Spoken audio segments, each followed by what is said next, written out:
मैं तृप्ति Dubey target PSC में आप सबका स्वागत करती हूँ। आज के इस वीडियो में अपन देखने वाले हैं मध्यकालीन भारत का इतिहास। यही सीरीज हमने चालू किया है ना, तो इसी पर हमने आज एक फिर से वीडियो लेकर के आपके सामने प्रस्तुत हुई हूँ मैं। देखिए, लास्ट क्लास में हमने मोहम्मद गौरी का आक्रमण, महमूद गजनवी का आक्रमण, ये सारा कुछ कवर कर लिया था। तो जब हम मध्यकालीन इतिहास शुरू कर रहे थे उसी टाइम पर मैंने आपको बताया था कि मध्यकालीन इतिहास को पढ़ने के लिए हम इसको 4 पार्ट्स में डिवाइड करके पढ़ेंगे। सबसे पहले हम अरब क्षेत्र का आक्रमण के बारे में चर्चा करेंगे, उसके बाद फिर जो मोहम्मद गौरी, उसके अंतर्गत हमने मोहम्मद गौरी और महमूद गजनवी ये दोनों ही कवर करना था। अब हम देखेंगे राजपूत वंश के बारे में। राजपूत वंश के बाद दौर आता है सल्तनत काल का, और सल्तनत काल के बाद फिर हम मुगल वंश के बारे में चर्चा करेंगे। तो जब हमने मोहम्मद गौरी और महमूद गजनवी इन दोनों के आक्रमण के बारे में पढ़ा, तो उनके आक्रमण के साथ ही जो अरब क्षेत्र वाला हमारा पार्ट था वो खत्म हो जाता है। आज के इस वीडियो में राजपूत वंश हम स्टार्ट करेंगे, और राजपूत वंश के अंतर्गत हमको राजपूत काल को पूरी तरह से देखना है। तो बिना टाइम वेस्ट किए हमारा आज क्लास स्टार्ट करते हैं। समझेंगे सबसे पहले राजपूत वंश जब हम पढ़ रहे हैं तो इसको कुछ पार्ट्स में बांट करके पढ़ेंगे। कुछ पार्ट्स में इंसेस, जैसे सबसे पहले हम राजपूतों के परिचय पर चर्चा करेंगे। परिचय के बाद हम राजपूतों के उत्पत्ति पर चर्चा करेंगे कि इनकी उत्पत्ति कैसे कैसे हुई, विदेशी इतिहासकारों का क्या मानना है इस पर, देसी इतिहासकारों का क्या मानना है इस पर। उसके बाद फिर हम इन राजपूत वंश के क्षेत्राधिकार के बारे में बात करेंगे कि कौन कौन से क्षेत्र में कौन कौन से राजपूतों को राज्य कर रहे हैं। एंड लास्ट हम इस प्रमुख राजवंश के बारे में चर्चा करेंगे कि राजपूत वंश के अंतर्गत कितने राजवंश हमको देखना है। तो एक पार्ट हमारा कंप्लीट हो चुका है, अरब का क्षेत्र हमने कंप्लीट कर लिया है। आज देखेंगे अपन राजपूत वंश के बारे में। तो समझते हैं, सबसे पहले बात करते हैं परिचय का। तो राजपूत शब्द, जो राजपूत शब्द है वो संस्कृत भाषा के राजपुत्र नामक शब्द से बना हुआ है। राजपूत शब्द संस्कृत भाषा के राजपुत्र नामक शब्द से बना हुआ है, ये भी आपको याद रखना है। अब देखो ये राजपूत वंश आए कहाँ से अस्तित्व में। तो बच्चे, प्राचीन इतिहास में एक हर्षवर्धन नामक शासक था, ठीक है। जो हर्षवर्धन है, इनकी मृत्यु हो जाती है 647 ईस्वी में। जो हर्षवर्धन है उसने पूरे उत्तर भारत पर अपना आधिपत्य स्थापित कर रखा था। 647 ईस्वी में जैसे ही इनकी मृत्यु होती है, जो उनका उत्तर पश्चिम वाला एरिया है वहां पर बहुत सारे छोटे छोटे राजवंश उभर करके सामने आते हैं, और इन्हीं राजवंशों को राजपूत वंश के नाम से जाना जाता है। तो उत्तर पश्चिम एरिया मतलब समझ आ रहा है, जो आपका दिल्ली, यूपी, राजस्थान, गुजरात, मध्य प्रदेश और मालवा तक वाला एरिया है, पूरे एरिया को उत्तर पश्चिम एरिया के अंतर्गत रखा जाता है। तो इन एरिया पर बहुत सारे छोटे छोटे राजवंश उभर करके सामने आते हैं, और इन्हीं वंशों को राजपूत वंश के नाम से जाना जाता है। थोड़ा सा बैकग्राउंड था, जब भी हम किसी चैप्टर को स्टार्ट करते हैं तो उसके बारे में समझने से पहले उनका बैकग्राउंड अगर हमको समझ आ जाए तो चीजें पढ़ना हमारे लिए और बहुत आसान हो जाता है। क्लियर है। अब बात करते हैं इनकी उत्पत्ति के बारे में। स्पेशली जो राजपूत वंश है ना, 7वीं से 12वीं शताब्दी तक के दौर को राजपूत वंश के नाम से जाना जाता है। उत्पत्ति की बात करें तो राजपूतों की उत्पत्ति को लेकर के देशी इतिहासकारों और विदेशी इतिहासकारों में मतभेद है। जैसे विदेशी इतिहासकारों का मानना है कि जो राजपूत थे ये विदेश से आए हुए थे, मतलब हमारे भारत में प्राचीन इतिहास में जितने भी आक्रमणकारी हुआ है ना, जितने भी आक्रमणकारी आए थे, जितना भी आक्रमण हुआ है, उन आक्रमणकारियों ने क्या किया, यहाँ आक्रमण किया, और यहाँ आक्रमण करने के बाद आकर के वो यहीं बस गए थे, और यही भविष्य में राजपूत के रूप में उभर करके सामने आए थे, ऐसा विदेशियों का मानना है। और इन्हीं विदेशी इतिहासकारों में कुछ विदेशी इतिहासकार का नाम है जो आपने याद रखना है, जैसे कि आपके कर्नल जेम्स हो गए।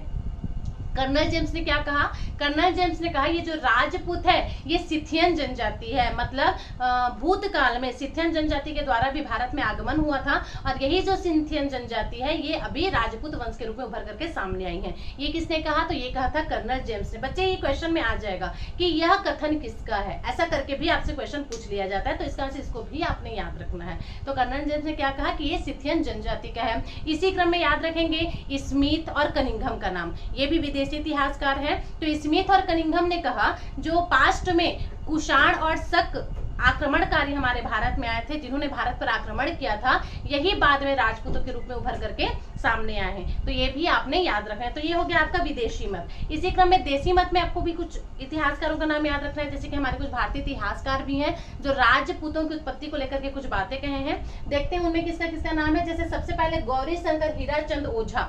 गौरी शंकर हीराचंद ओझा, इन्होंने क्या कहा, इन्होंने कहा प्राचीन काल में जो हमारे यहाँ आर्य होते थे, आर्य मतलब जो श्रेष्ठ, आर्य मतलब क्या होता है, श्रेष्ठ होता है, क्षत्रिय होता है। तो प्राचीन काल में हमारे यहाँ जो क्षत्रिय होते थे, जो आर्य होते थे वही राजपूत वंश के रूप में उभर करके सामने आए हैं। इसी क्रम में चंद्रवरदाई ने क्या कहा? चंद्रवरदाई कौन है भाई? तो चंद्रवरदाई जिसने पृथ्वीराज रासो की रचना की है, ये पृथ्वीराज चौहान के दरबारी कवि थे और इन्होंने पृथ्वीराज रासो की रचना की है। तो ये चंद्रवरदाई ने कहा कि इन्होंने अग्निकुंड का सिद्धांत दिया है। अग्निकुंड का सिद्धांत दिया है मतलब इनके अनुसार गुरु वशिष्ठ माउंट आबू पर्वत पर जा करके वहां उन्होंने यज्ञ करवाया और इस यज्ञ में इनके यज्ञ कुंड से उभर करके 4 राजपूत वंश जो है सामने आए और इन ऋषि मुनियों को शत्रुओं के आक्रमण से बचाया था। तो इसी कारण से चंद्रवरदाई के अनुसार अग्निकुंड से जो बाहर आए राजपूत हैं यही राजपूत वंश के नाम से जाने जाते हैं। तो 4 राजपूत वंश कौन से हैं जो अग्निकुंड से बाहर आए थे? तो वो 4 राजपूत वंश है आपके, एक तो च और प और प, बस 4 नाम याद रखना है। प से आपको याद रखना है प्रतिहार वंश और प से ही आपको याद रखना है परमार वंश। ठीक है, परमार वंश, प्रतिहार वंश। च से चालुक्य वंश याद रखना है और च से ही आपको चौहान वंश भी याद रखना है। तो ये जो 4 राजपूत वंश है इनको अग्निकुंड से उत्पत्ति इनकी मानी जाती है। कौन कौन सा बताई मैं? प से परमार, प से प्रतिहार, च से चौहान और च से चालुक्य। चालुक्य को ही सोलंकी वंश भी कहा जाता है, ये भी आपने याद रखना है। तो ये किसने दिया था अग्निकुंड का सिद्धांत? तो चंद्रवरदाई ने दिया था। इसी क्रम में कर्नल जेम्स और चंद्रवरदाई के अनुसार देखो एक और इतिहासकार है जिसको कहा जाता है गोपीनाथ शर्मा और भंडारकर। इन्होंने क्या कहा? तो गोपीनाथ शर्मा और भंडारकर ने कहा कि ये जो राजपूत आए हैं ये ब्राह्मण के ही वंशज हैं। तो इस प्रकार से कुछ देसी मत भी है, कुछ विदेशी मत है। विदेशियों का मानना यह है कि ये जो राजपूत है ये विदेश से आए हुए हैं और वहीं देशियों का मानना है, भारतीय इतिहासकारों का मानना है कि जो राजपूत है कई बाहर से नहीं आए हैं, ये हमारे प्राचीन काल में जो क्षत्रिय आर्य होते थे यही बाद में राजपूत के रूप में उभर करके आप सबके सामने आए हैं। अब देखो कर्नल जेम्स और चंद्रवरदाई ने एक पुस्तक लिखा है। इनके पुस्तक के अनुसार ये जो राजपूत वंश है इनके 36 गोत्र थे। मतलब ये जो राजपूत वंश है ये 36 गोत्र में बटे हुए थे। 36 गोत्र मतलब होता है 36 जातियां, इनकी 36 उपजातियां हैं और इन 36 उपजातियों को भी इन्होंने 4 पार्ट में डिवाइड करके रखा है। जैसे कि इसी के अंतर्गत एक होता है सूर्यवंशी। सूर्यवंशी की श्रेणी में उन 36 जातियों में से 10 जाति को इन्होंने रख दिया। चंद्रवंशी श्रेणी में भी उन 36 जातियों में से 10 जातियों को इन्होंने रख दिया। तीसरे नंबर पर है आपका अग्निवंशी। अग्निवंशी में इन्होंने 4 जातियों को रख दिया है और लास्ट है आपका ऋषिवंशी और ऋषिवंशी में इन्होंने 12 जातियों को रखा है। तो इस प्रकार से 36 जातियों को इन्होंने 4 अलग अलग कैटेगरी में डिवाइड किया है। किसने? कर्नल जेम्स और चंद्रवरदाई के अकॉर्डिंग। ठीक है, उनके अनुसार इन जातियों को 4 अलग अलग पार्ट में डिवाइड कर दिया गया है। अब इसी क्रम में आगे देख लेते हैं, क्षेत्र विस्तार की बात करते हैं। तो आपको परिचय समझ आ गया राजपूत कहाँ से आए हैं, उत्पत्ति के बारे में भी क्या क्या मत है ये भी आपने समझ लिया। अब हम देखते हैं क्षेत्र विस्तार कि इन राजपूतों का क्षेत्र विस्तार कहाँ कहाँ पर था। मतलब टोटल भारत में जो राजपूत वंश है इसमें कौन कौन से एरिया में कौन सा वंश शासन कर रहा है, कौन कौन से एरिया में कौन कौन सा शासन कर रहा है ना। तो राजपूत वंश के अंतर्गत अभी फिलहाल इस वीडियो में सिर्फ एक बेसिक सा जानकारी अपन लेंगे कि किस एरिया में कौन सा वंश शासन कर रहा है, कैसे राजपूत आए, कैसे राजपूत गए, एक्सेट्रा एक्सेट्रा एक्सेट्रा। बाकी मेनली जो हमारा वीडियो है वो कल के वीडियो में मैं आपको बताऊंगी कि किस क्षेत्र में कौन सा वंश शासन कर रहा है और उनकी विशेषता क्या है। तो सबसे पहले देखते हैं क्षेत्र विस्तार में गुर्जर प्रतिहार वंश, ये भी एक राजपूत वंश था। गुर्जर प्रतिहार वंश ये गुजरात और राजस्थान वाले एरिया में शासन कर रहे थे।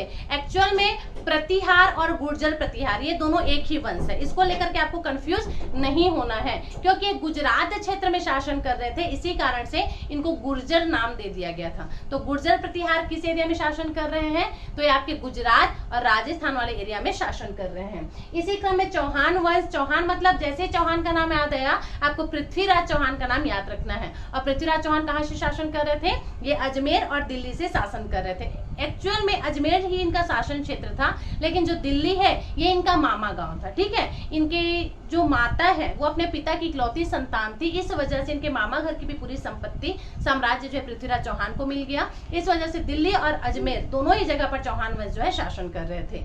इसी क्रम में परमार वंश याद रखना है। परमार वंश कहाँ शासन कर रहा है? तो मालवा और मध्य प्रदेश वाले एरिया में आपका जो परमार वंश है वह शासन कर रहा था। नेक्स्ट है चालुक्य वंश। चालुक्य वंश को ही सोलंकी वंश कहा जाता है, मैंने बताया। तो यह भी गुजरात वाले एरिया में शासन कर रहा है। जब प्रतिहार वंश समाप्त हो जाता है उसके बाद फिर उसी एरिया में आपका जो चालुक्य वंश है ये उभर करके सामने आता है।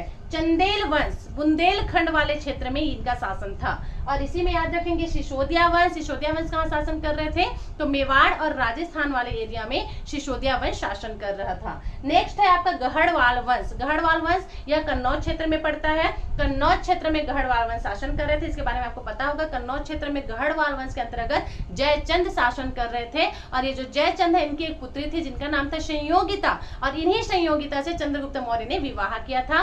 और इसी जयचंद से मोहम्मद गौरी का युद्ध हुआ था, जिसको अपन चंदावर के युद्ध के नाम से जानते हैं। और यह युद्ध कब हुआ था बच्चे, 1194 ईस्वी में। तो इतने जो वंश हैं ये हमारे यहाँ शासन कर रहे हैं, कब, राजपूत वंश के दौरान। और राजपूत काल 7वीं से 12वीं शताब्दी के बीच को राजपूत काल के नाम से जाना जाता है। और इतने सारे वंश कौन कौन से एरिया में शासन कर रहे हैं, मेनली पहले तो ये अपने दिमाग में सेट कर लीजिए आप कि इतने सारे वंश जो है किस किस एरिया में शासन कर रहे हैं। जब आपको ये पता चल जाएगा कि कौन कौन से एरिया में कौन कौन सा वंश शासन कर रहा है, फिर जब मैं नेक्स्ट वीडियो लेकर के आऊंगी इसकी हिस्ट्री के ऊपर, बहुत मजा आएगा पढ़ने में, ठीक है।